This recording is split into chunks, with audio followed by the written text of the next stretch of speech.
Halos 7 oras na sunog ang bodega ng mga fiberglass sa Santa Rosa, Laguna.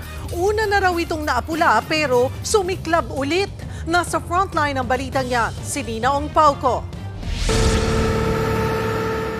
Tulong ang mga bumbero sa pag-apula ng apoy sa isang bodega ng plastic fiber sa Barangay Balibago sa Santa Rosa, Laguna. Sumiklab ang sunog pasado 1:30 kaninang madaling araw. Una yang naapula pero muling sumiklab ang apoy. Dahil daw yan sa mga materyales sa loob ng bodega na mabilis masunog.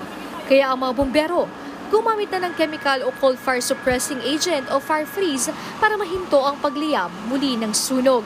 Bakalipas ang halos 7 oras, naapula ang sunog mag-aalas 8 ng umaga. Medyo ma'am nahirapan ma'am kami kasi po fiber ma'am yung materials niya.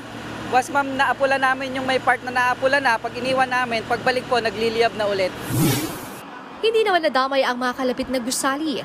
Kwento ng empleyado ng bodega, bigla na lang daw silang pinalabas mula sa gusali.